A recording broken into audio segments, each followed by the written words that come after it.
यहाँ पर रुक करते हैं हारूनाबाद का। शहर और गिरदोनवाब में गर्मी की शिद्दत बढ़ते ही बिजली की लोड शेडिंग ने भी आंख मचोली खेलना शुरू कर दी। रोज कई घंटे बिजली गायब होना मामूल बन गया। शहरियों को आला हुकाम से नोटिस लेने का मुतालबा।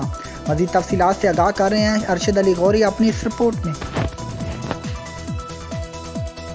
हारूनाबाद शहर और गिरदोनवाब के शकूक में गर्मी के बढ़ने के साथ ही बिजली की अलानी और गैर लानी लोड शेडिंग का सिलसिला भी अरूज पकड़ने लगा है। शहरी आबादी में 8 से 10 घंटे बिजली का गायब रहना मामूल का हिस्सा बन गया है। बिजली की लोड शेडिंग से कारोबारी जिंदगियां मफलूज होकर रह गई हैं, जबकि घरेलू सारिफिन का कहना है कि शदीद गर्मी में बिजली की लोड शेडिंग ने जिंदगी अजीरन बना के रख दी है। न रात को सुकून है न दिन को चैन। दिन में कई घंटों की लोड शेडिंग से जहां बड़े परेशान है तो वहीं बच्चों को भी सुकून नहीं।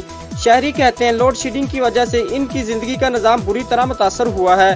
बिजली के बंद होने से पीने के लिए साफ पानी के लिए मुश्किलात का सामना भी करना पड़ रहा है, जबकि बिजली की लोड शेडिंग के बावजूद मैपको हुकाम की तरफ से हजारों रुपए के बिल सारिफिन को थमा दिए जाते हैं। मैपको हुकाम का मौक़िफ़ है कि ये लोड शेडिंग नहीं बल्कि लोड मैनेजमेंट है। शहरियों ने आला हुकाम से मुतालबा किया है कि बिजली की लोड शेडिंग पर काबू पाया जाए। कैमरा टीम के साथ अरशद अली गौरी, हारूनाबाद।